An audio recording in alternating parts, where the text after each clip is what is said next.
Bank বহির্ভূত 9 আর্থিক প্রতিষ্ঠানকে বন্ধ করার কার্যক্রম শুরু করেছে বাংলাদেশ ব্যাংক। এতে অসন্তোষ ছড়িয়েছে পুঁজিবাজারে। কোম্পানির শেয়ার পাওয়া যাচ্ছে 51 পয়সা থেকে 1.5 টাকার মধ্যে। বিনিয়োগকারীরা বলছেন 5 ব্যাংকের পর ব্যাংক বহির্ভূত 9 আর্থিক প্রতিষ্ঠান বন্ধ করা হলে বড় পুঁজি হারাবেন তারা। এ সময় অনিয়মের সাথে জড়িতদের কঠোর শাস্তি দাবি করেন বিনিয়োগকারীরা। ইকরামুল ইসলাম খানের রিপোর্টে বিস্তারিত।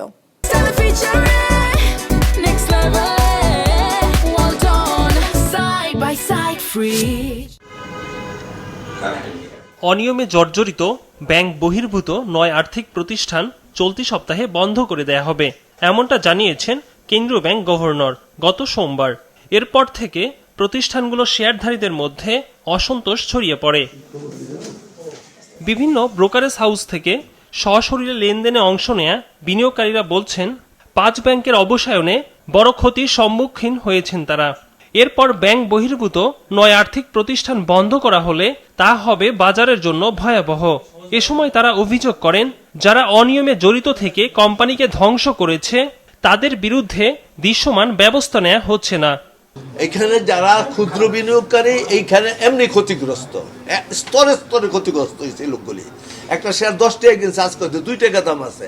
2 টাকা যদি সে না পায় তাহলে তার ভিতরে সাংঘাতিক অবিচার করা হবে। তখন কি করছে এই বাংলাদেশ ব্যাংক? তখনই তো বাংলাদেশ ব্যাংকের এটা তাদের কাজ, তাদের মনিটর করা। অবসায়নের প্রক্রিয়ায় থাকা 9 কোম্পানির মধ্যে ঢাকা ও চট্টগ্রাম স্টক এক্সচেঞ্জে তালিকাভুক্ত 8টি।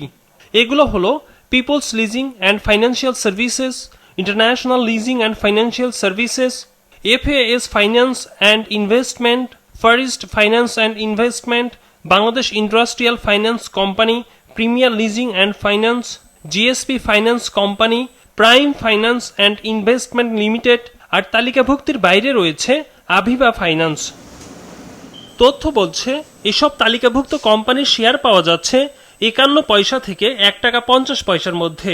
কোম্পানিগুলোর কোনোটির রিজার্ভ ঋণাত্মক ঠেকেছে প্রায় 5,000 কোটি টাকা। অথচ একসময় পিপল লিজিং এবং ইন্টারন্যাশনাল লিজিং এর মতো কোম্পানির শেয়ার লেনদেন হতো শত শত টাকায়। বিনিয়োগকারীদের শেয়ার আপনারা নাই করে দিচ্ছেন। আমার শেয়ার আছে, দেখেন আমার কতগুলো শেয়ার, আমার GSP ফিনান্স, ফার্স্ট ফিনান্স, তারপরে আপনার যে ফনিক্স ফিনান্স, এই শেয়ারগুলো আমার আছে। আমি একটা আশা নিয়ে শেয়ারটা কিনেছি ভাই, 5টা ব্যাংকের মধ্যে 3টা ব্যাংক আমার আছে।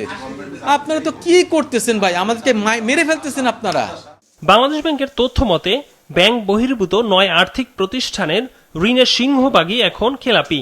কোনোটির এ হার 70% থেকে 99% পর্যন্ত পৌঁছেছে। ইকরামুল ইসলাম খান, বিজনেস রিপোর্ট, মাছরাঙ্গা টেলিভিশন।